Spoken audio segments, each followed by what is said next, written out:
Hi, welcome back to Mind Control, where we inspire and motivate you. Hope you enjoy the video. Hey, Grant Cardone here, your friend in sales and in business. A guy came up to me today and said, man, look, I just want to be comfortable. I don't need all the stuff you need, Grant. I don't need all the money. I don't need the car. I don't need the boat. I don't need the big place in the sky. Dude, I just want to be comfortable. And I looked at him and said, man, come on, man. Come on. You know that's not true. Was there a time in your life when you didn't need to be comfortable? Was there a time in your life when you were going for it in a big way, in a huge way, where you weren't seeking comfort, you were seeking adventure? Where you were seeking greater heights? When you wanted to find how much potential you had? Look, I just want to be comfortable is one of those dumb things that's holding back hundreds of millions of people called the middle class. The whole middle class has been convinced, hey, just be comfortable. You know what that got you? A job that doesn't pay enough, not enough money in the bank, not enough money to retire on, just comfortable. The people that are really successful, they're not looking for comfort. They're looking for freedom. They're looking for excitement. They're looking for potential. And give up this old idea, I just want to be comfortable. Quit lying to yourself. You know you can do more than that. You know you seek more than comfort. You seek not shallow water, but that deep water, man, where you find out how you swim, how deep you can go, what your potential is, and how fast you can go. But give up this idea of, I just want to be comfortable. Let's talk about the eagles for a minute, because the mother eagle, after sitting on eggs, protecting it with her life until they hatch, and going out and swimming and attacking prey and bringing back food until they grow, then turns around, the same beak that fed them and the same body that warms them, takes them out to cliffs and throws them over the edge. It is not that she has turned against her children, but she knows that they will never find their wings in safety. The eaglet learns to fly by confronting its scary place. And it's not even trying to fly. It's falling and flapping and thinking mama is crazy. But in the process of falling and flapping and falling and flapping and falling and flapping and flapping and flapping. Expand yourself. Take yourself out your comfort zone. Do not live in your bubble. If you stay in your comfort zone, that's where you will fail. You will fail in your comfort zone. Success is not a comfortable procedure. It is a very uncomfortable thing to attempt. So you got to get comfortable being uncomfortable if you ever want to be successful. You got to get real doggish. You got to get downright funky if you want to make it. Now, like I was telling you before, if you want to be ordinary, you ain't even got to listen to me. Just go on about your business. If you think ordinary is cool, ain't no problem. It's some really, really wonderful ordinary people. But if you are sitting in this room and you have extraordinary aspirations, then you're going to have to do extra. It's no other way. See, I know something about you, even not knowing you, that you've got greatness within you. You have the ability to do things that you can't even begin to imagine.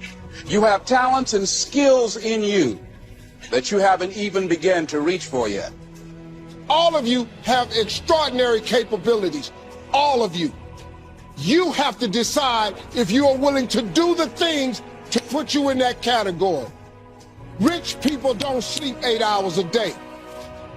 That's a third of your life. It ain't but 24 hours in a day. You cannot be sleep 8 hours a day. You can't live in LA and wake up at 8 o'clock in the morning. It's 11 o'clock on the East Coast. The stock market been open 2 hours. They already making decisions about your life and your ass was asleep. The Bible says, he who loves to sleep and the folding of hands, poverty will set upon you like a thief in the night.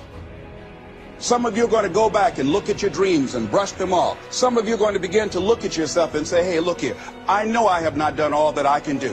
Whatever goal that you have in mind, I want that to be a goal that will challenge you, something that will make you stretch. It was Osborne who said, unless you attempt to do something beyond that which you've already mastered, you will never grow. What is it that you looked at some point in time and you decided that you couldn't do it? That you talk yourself out of it? Whatever it is, bring it back out there.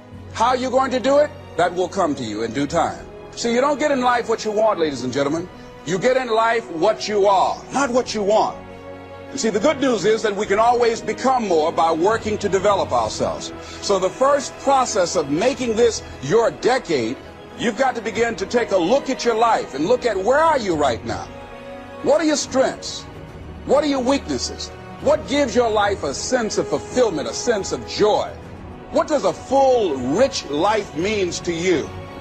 What is it that you could love doing 7 days a week that'll bring a smile to your face? Think about that. When you have some goal out here that you're stretching for and reaching for that takes you out of your comfort zone, you'll find out some talents and abilities you have that you didn't know you had. See, ladies and gentlemen, life is too short trying to play it safe. It's too short and unpredictable, being miserable. It's too short for that. Here's the thing. There's no safe position in life. Let me tell you why. It's a quiet secret that most people don't realize. You can't get out of life alive. So there's no safe position. You can die in the bleachers or you can die on the field. You might as well come out on the field and have a good time. So if you want to make this your decade, you've got to decide to be bold. So you got to be bold in life.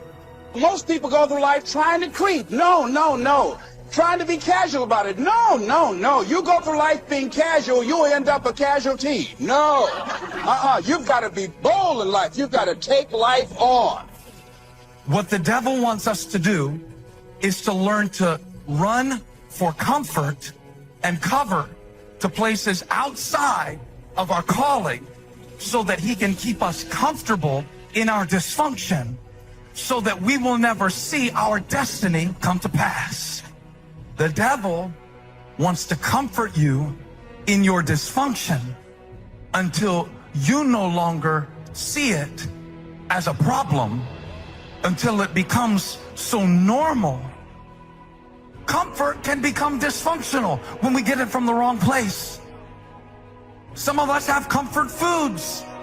Some of us have comfort friends. Some of us have people in our lives who are good to us, but they're not good for us. But could it be possible that your comfort is keeping you from your calling? That you have put yourself in a space that seems safe, but you are sabotaging and silencing the power of God in your life because you love comfort. And to come into your calling will require you to come out of your comfort zone. We typically want both simultaneously. Abs and no planks. A divine calling and no discomfort. But coming into your calling means coming out of your comfort zone. No certainty, no contract. Follow me, and I will show you as you go. The greatest enemy of faith is not fear, it is familiarity. Fear is an ally of faith. Fear puts you in a place where you know you need something greater than yourself, which makes connection with God possible. Fear can lead to faith, but familiarity can keep you stuck in predictable cycles that are pitiful, but because they're predictable, you will stay in them unless something calls you out. Move out of your comfort zone. It's the courage to move into your zone of discomfort where you feel awkward and clumsy and sometimes alone. The comfort zone is one of the greatest enemies of human potential and of your potential. When people get into a comfort zone, they strive to stay in that comfort zone, even if they're unhappy with their situation. Often their whole lives pass them by while they're furnishing and reinforcing their little rut of medium performance. You need the courage to continue to move yourself in the direction of your biggest goals and ambitions. You need to be willing to face discomfort in order for you to grow. You need the courage to launch in faith with no guarantees of success. Someone once wrote, if every obstacle must first be overcome, nothing will ever get done. Courageous people are those who have a dream and set a goal, they make a plan, and they take the first step with no assurances and no guarantees that their efforts will result in success. However, if you look upon every step forward as a learning experience, and every setback as a valuable lesson that has been sent to you to make you stronger and better, you will not be afraid to launch in faith into the unknown. You need the courage to risk failure. You need the courage to endure constant setbacks and disappointments and temporary defeats. You need to learn to deal with failure by realizing that failure is an indispensable prerequisite for success. You can't succeed without failing, and failing lots of times. Remember that wonderful quote from Thomas J. Watson Sr., the founder of IBM? He said, if you want to be successful faster, you must double your rate of failure. He said success lies on the far side of failure. You need the courage to treat failure as an opportunity to more intelligently begin again. You need to overcome the fear of failure by doing the things you fear over and over until the fear is gone. And then by resolving to bounce rather than break when things don't work out for you. You need the courage to turn toward danger continuously, to face the things you fear. We'd like to thank you so much for watching till the end. Don't forget to share your thoughts in the comments section. Please also like, subscribe, and share this video with your friends and families. Please watch our other motivational videos. Thank you again.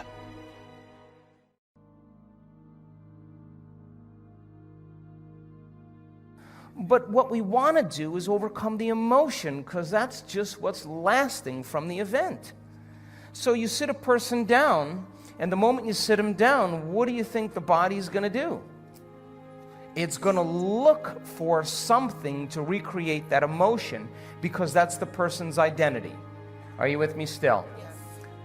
So if I make the person, if I inspire the person to sit there, and they're sitting there, and all of a sudden they're noticing that they're hot, and they're irritated, and their stomach is twisting, and all of a sudden it's a group of sensations, a group of feelings that they have called all along frustration. But the different sensations, the moment you name it, it becomes an emotion. But what it is just bodily sensations. It's energy that's stuck in the body. So the body is looking to go back to the past. It's believing it's in the past. Are you with me still? So if the person becomes aware that their body is doing that, and like training an animal, allow the body to feel that emotion and then settle it down into the present moment. When you settle it down into the present moment, the body starts to trust the present moment and move out of the past. And there's a release of energy. Then the body goes, well, wait a second, what's going to happen in the next moment? And it starts doing that. And it starts to try and anticipate the future. And you settle the body back down into the present moment. And every time you do that, you're telling the body it's no longer the mind, that you're the mind, and your will is getting greater than the program. And all of a sudden, you start to lower the volume to that emotion. And when you begin to break the addiction to that emotion, the side effect of breaking that addiction is called joy. It's called freedom.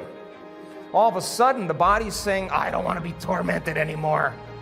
Now, does that mean you shouldn't grieve over things that you lose? Grieving is a biological process. It's neural pruning. It's a death of circuitry. It's a death of emotions. It's the absence, a void of something in your life. And that's important, but in grief, sooner or later, you got to come to a greater understanding about death, a greater understanding about loss, a greater understanding so that you can adapt to those conditions. Every time I sit with someone and they start complaining about their life, and I let them go for a few minutes, and then I go, oh! You know what I say to them? You only complain about your life when it's not working. And the emotion that you're feeling right now is keeping you connected to the past. You never do this when your life is working. And so I don't have a problem with moving through the stages of emotions. But I also know that what a person really wants more than anything else is to be free. People want to be free. And I have witnessed transformation on every culture, on every skin color, every shape, every size, every age. I've witnessed it. And the same radiance that takes place in a person's face, a light behind their eyes, a different physical presentation of their face is eminent, it's real. And that person has worked to overcome themselves. And so it's not that we shouldn't feel emotions, we should feel those emotions and feel them completely. And like a child, get over it though. And people these days, they say, oh, you gotta let your emotions out. You gotta let your emotions out. If you gotta cry.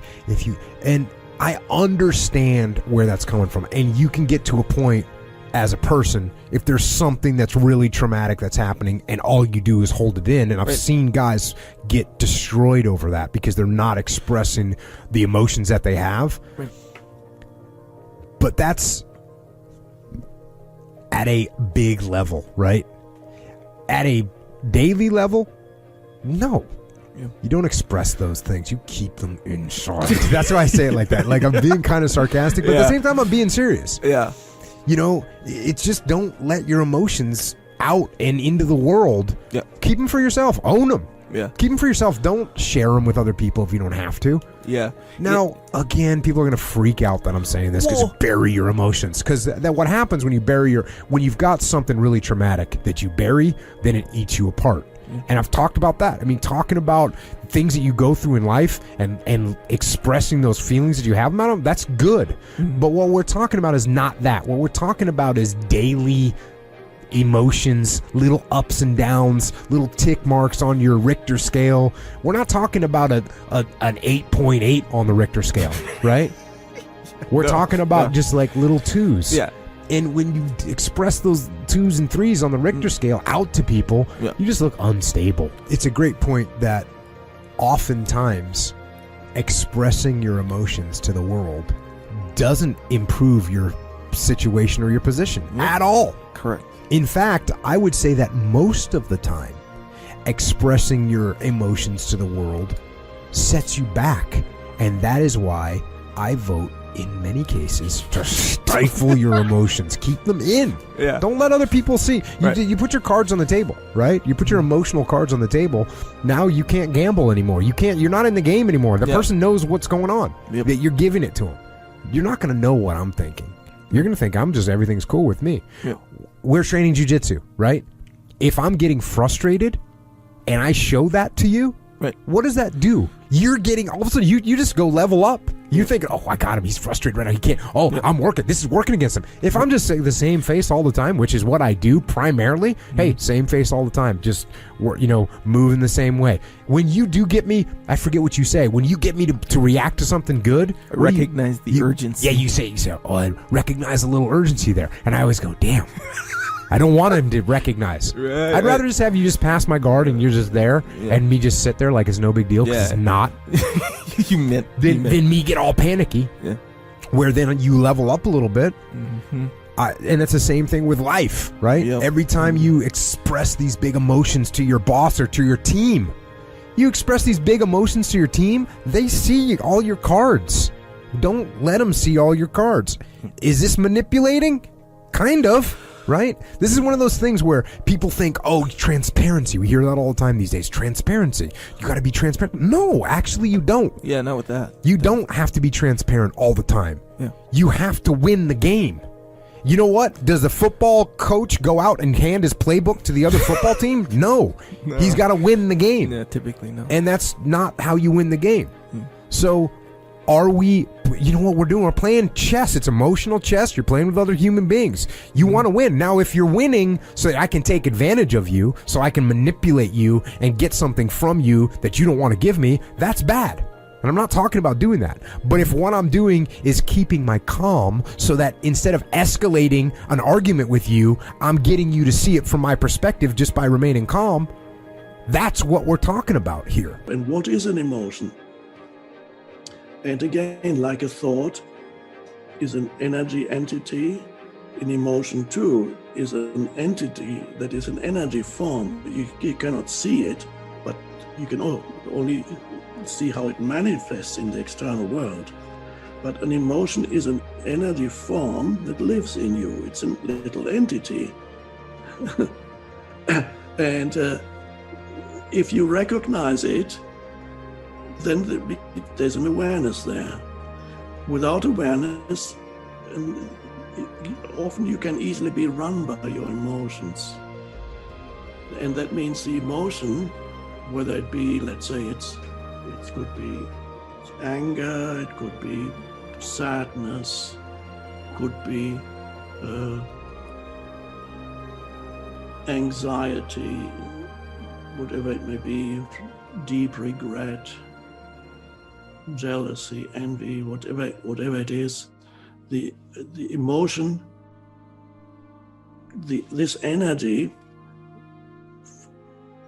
invades, which at first you might feel in the body, it then rises up into your mind, and then it controls your thinking.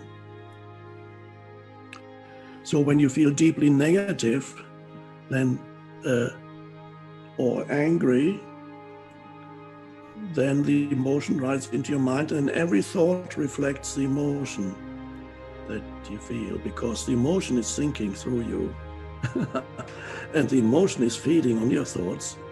So the loop happens, the vicious circle. The emotion creates thought, and the thought amplifies the emotion. So in the case of anger, you get more and more angry. The more you think about it, the more angry you get. Until finally you lash out, completely lost. And of course, if it's a child also experiences that. Sometimes some children have temper tantrums, and or they may other very violent emotions. Some children have learned that the only way they can get attention from their parents is by displaying violent emotions, because otherwise parents don't give them attention. So a child would say, as you know, if you're probably aware of the term I use, pain body. Pain body is the term I use for an accumulation of old emotion that still lives in you. It's unrecognized as emotion. It lives in you as an entity. It's an accumulation of negative emotion, or often goes back to early childhood. An accumulation of negative emotion that hasn't left you, that dwells in your body somewhere. And I call it the pain body. And it's helpful to look at it as a little entity almost, an entity that lives in you, a gremlin.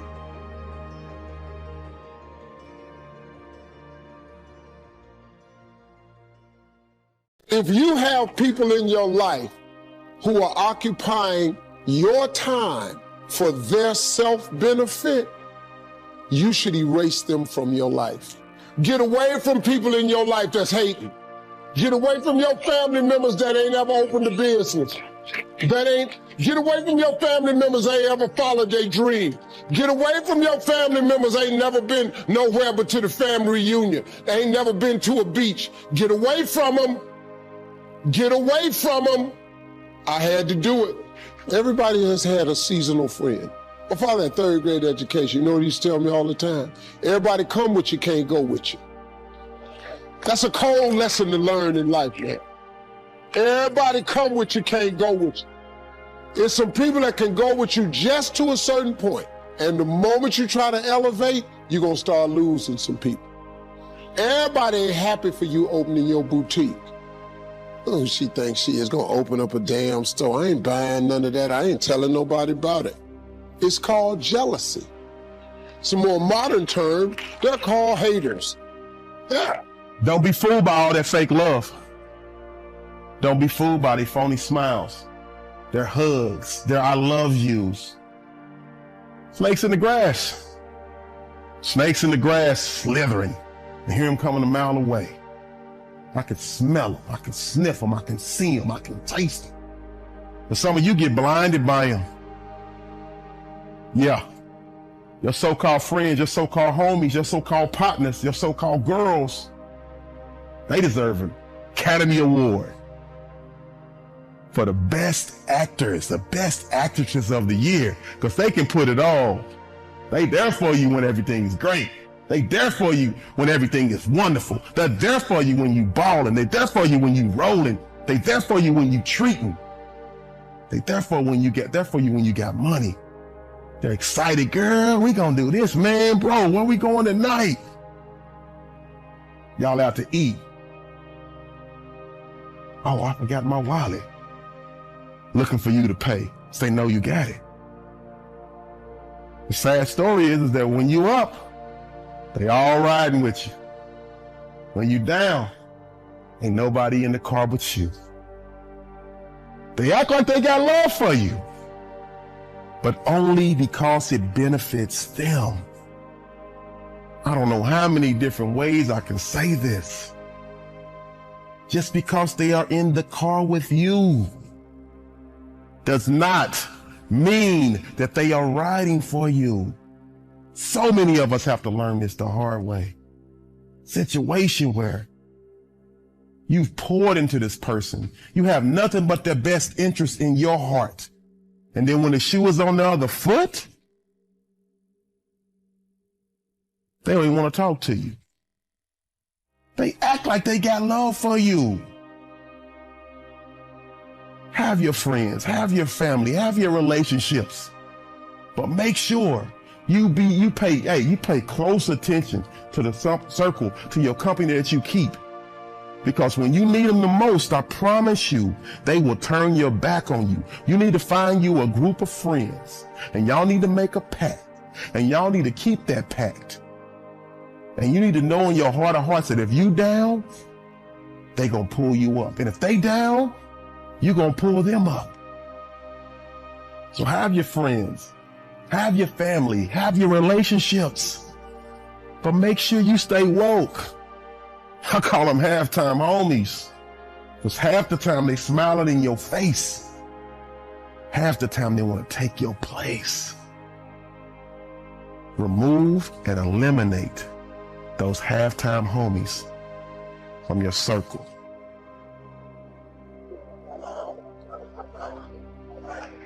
They are for what you are for. They are your constituents. And as long as you are for what they are for, they will walk with you and work with you and labor with you, but never think that they are for you.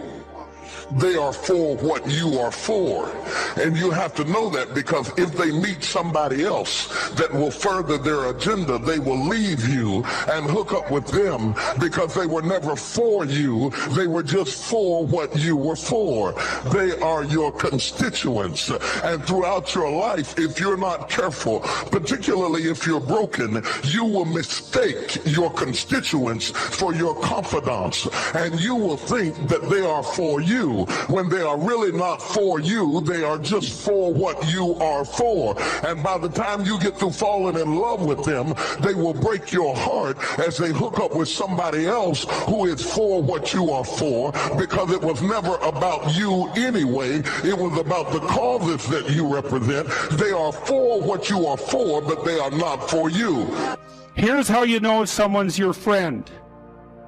A, you can tell them bad news, and they'll listen. They won't tell you why, you're stupid and why that bad thing happened to you and how something worse happened to them once and, derail the whole conversation. You can actually tell them bad news and they'll listen. So that's a good thing. And then this is a weirder thing. You can tell them good news and they'll help you celebrate. And that's a really good way of deciding who you should have around you, because if you have someone around you, something good happens to you and you're kind of afraid to even admit it because, God, something good happened to you. It's like, you let that be known and it'll certainly be taken away. So, you come out and you sort of tell someone half-heartedly that something good happened to you, and they give you a whack and then talk about, the great thing that happened to them 3 years ago, or worse, the great thing that happened to someone that they knew 3 years ago. It's like, Go away from that person. They're not helpful to you, and they're not helpful to themselves either. And so you want to surround yourself. You got to think about this. You got to surround yourself with people who want the best for the best part of you. You can hang around with weasels and losers that are trying to pull you down to justify the fact that they're spiraling downhill as well. And you know, the upside of that is you don't have to have any responsibility, and you can all whine about how wretched life is, you know, so that's pretty attractive. But I would say it's also a bad medium to long-term plan. And so it's acceptable and desirable to try to surround yourself with people who are facilitating your development. You know, and you might say, well, I've got people around, I know them well, you know, they're not doing that well, and they don't fit into that category. It's like, what's your point? What are you going to do with them exactly? If they'll listen and cooperate with you and move towards a better future, great. If they don't pay any attention and they keep doing the same damn things over and over and they're not going anywhere and it's painful, then maybe the proper thing to do is say, you just have your misery. I'll go off and have my life. And maybe you'll wake up at some point in the future and think that's a better way of being. Because just putting up with it is, well, they call that enabling, right? You put up with that sort of behavior, you're providing tacit consent for it and even tacit approval. It's like, it's a bad idea. You have, I would say, both the right and the responsibility to surround yourself with people who are good for the best part of you. The third group are your comrades. These people are not for you, nor are they for what you are for. It is just that they are against what you are against. And the comrades will make strange bedfellows. This will cause people to come together who are not for you, and they are not for what you are for, but they are against what you are against. And they will team up with you to help fight a greater enemy. But don't be confused by their associations. They will only be with you until the victory is accomplished. These people are like scaffolding. They come into your life to fulfill a purpose, and when the purpose is complete, the scaffolding is removed. But don't be upset when they are removed, because the building always remains when the scaffolding is removed. What I'm saying to you, my brothers and sisters, expect the constituents and the comrades to leave you and desert you after a while. Don't be upset when they don't react to your dream the way you expected them to, because they were never really with you in the first place. Be careful then who you tell your dream to, because if you tell your dream to your constituents, they will desert you and try to fulfill the dream without you. If you tell it to your comrades, they won't support it because they never were for what you were for anyway. If you find a few people in your entire life with whom you can share your dream with, you are a blessed somebody. I can tell you how to identify people who are really for you. If they are really for you, they will weep with you when you weep, and they will rejoice when you rejoice. When you walk in a room and you tell somebody good news, stop being happy for a minute and watch their reaction. If they're not happy for you, shut your mouth and walk back out of the door. Oh, y'all don't hear what I'm saying to you. Oh yeah, because when they are really connected to you, they will be happy for you when you share your dream. Find somebody, look them in the eye and say, are you happy for me? If you don't get the right reaction, don't tell them anything else. You need somebody who's really going to be happy for you. I don't want just anybody praying for me. I don't want none of them haters praying for me, because you know you hate me and you don't want me to succeed. I want somebody praying for me who really wants me to be blessed, who wants me to be an overcomer, so you can put up your oil and stop speaking in tongues, because you know you never did speak to me anyway, and ain't no need in you coming up here in this hospital like you gonna pray some cancer up off of me. I'd rather have somebody who really loves me lay across the bed and rebuke the devil. And God is so faithful, he'll always give you somebody. Oh, if he ever sent anybody into your life to help you, you ought to just clap your hands and thank him for the people he sent. Don't worry about the people he took. You ought to praise him for the people he sent.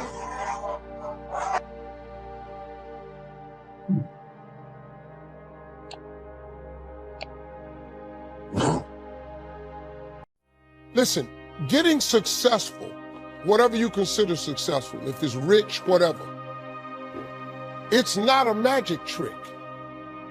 It's not God picks certain people he'll make rich and certain people he don't. He gives all of us as his children the power of choice. You have a say-so in that. You can decide to be rich, and with God's help, it's highly doable. But you first have to think it. The difference between successful people and non-successful people is here. I'm no better than none of y'all. I'm not a better person than you. I'm not a better Christian than you. God don't love me more than you. None of that. Listen to me. It's not what makes it hard is your lack of belief that it can happen for you. The fact of it is, though, it's very doable. See, but you got to change, though. If you keep doing what you've been doing, you're going to keep getting what you've been getting.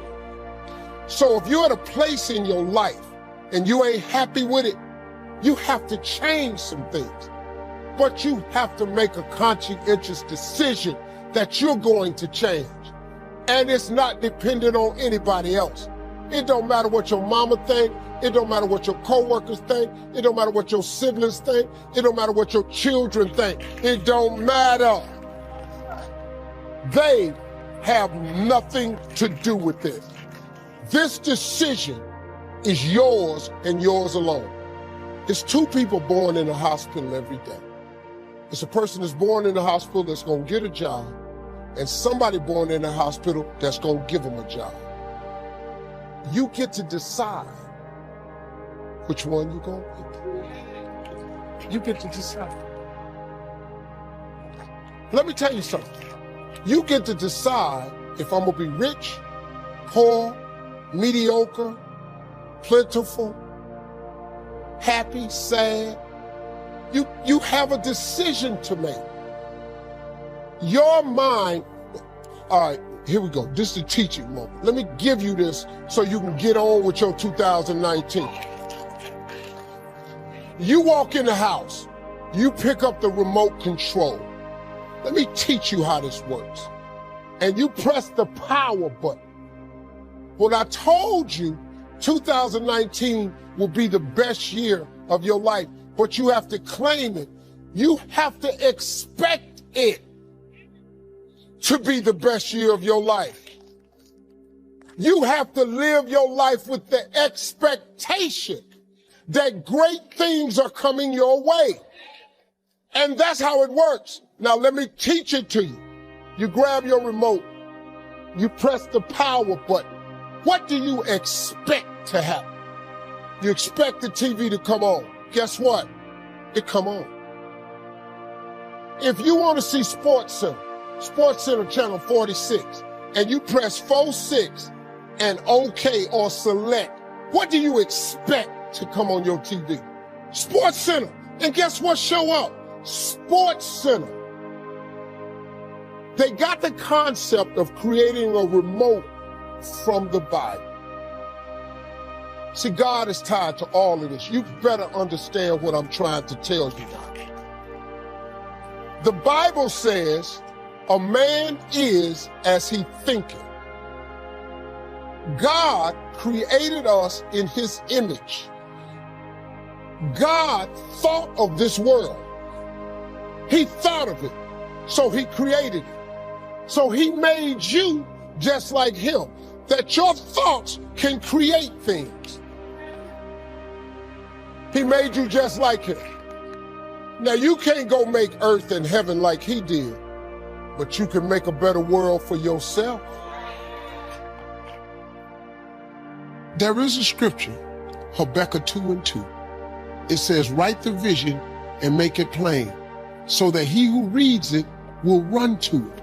And even though it tarry means take a long time, wait for it, for surely it will come at an appointed time. That's in the Bible. That ain't in the rich people's copy. That's in everybody's Bible. The problem is everybody don't do it. But it's right there. But you got to do it. I'm just telling you, if you don't do it, it's too hard. It's almost impossible.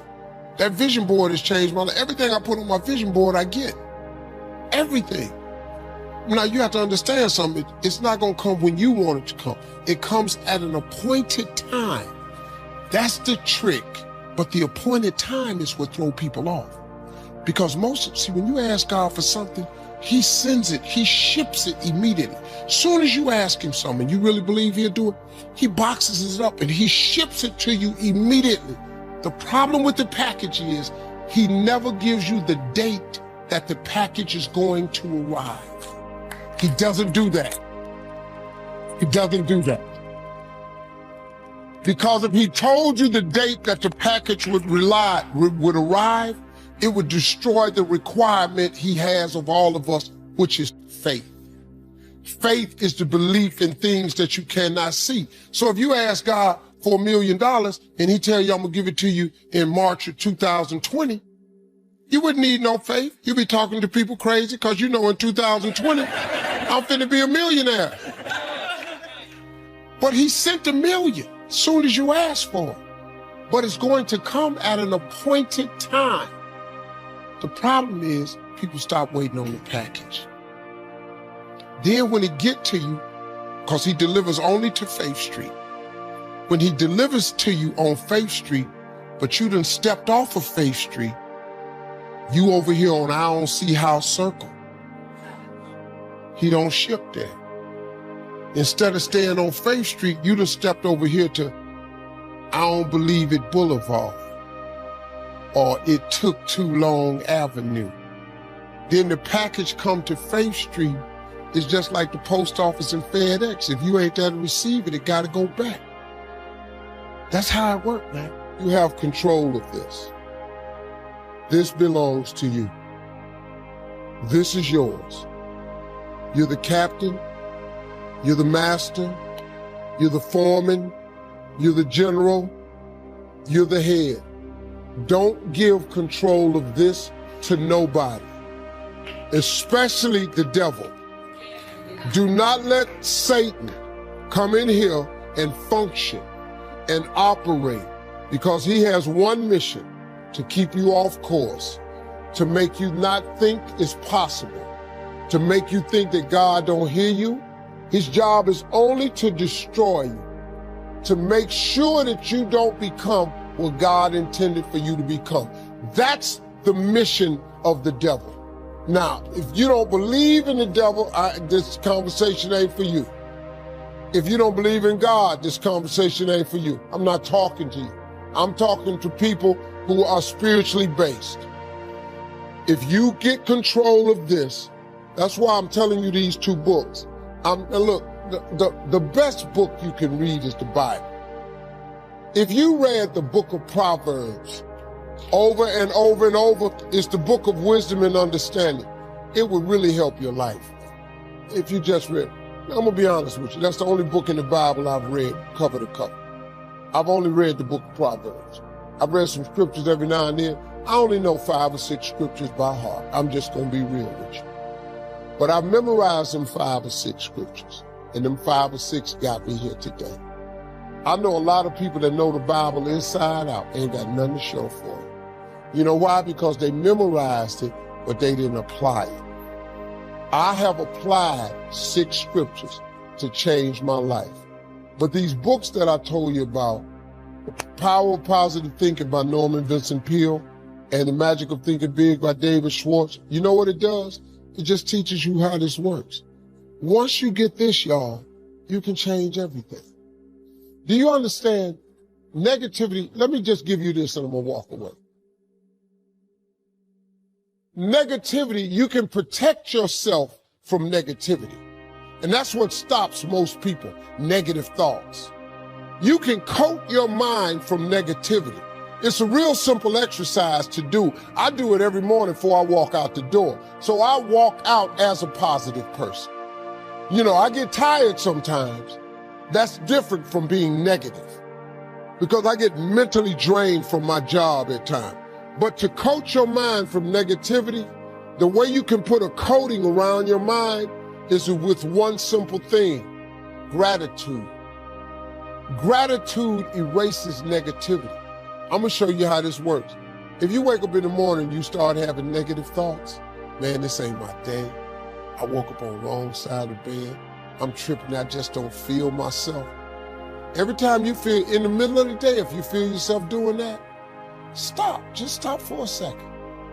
And start going over in your mind everything you have to be grateful for. Not everything you want, everything you already have. Because what you have is substantial. You just haven't gone over the list and taken inventory in a long time. But the fact that you can walk, that's a blessing. The fact that you woke up, that's another blessing. The fact that you can see, think, reason, that's another blessing. The fact that you can go somewhere and get yourself something to eat, that's another blessing. The fact that you can go and turn the key and call someplace home, that's another blessing. The ability to dream is a blessing. The fact that you have an opportunity to get it right is another blessing. The fact that you're beautiful, that's another blessing. The fact that you have any measure of health, that's another blessing. And I'm just talking to you, I don't even know you. I could give you 50 things you ought to be grateful for right now. I don't even know you. Start coating your mind with gratitude. It'll change everything for you. God is good, man. You ought to give him a chance to work in your life. Thank y'all for coming.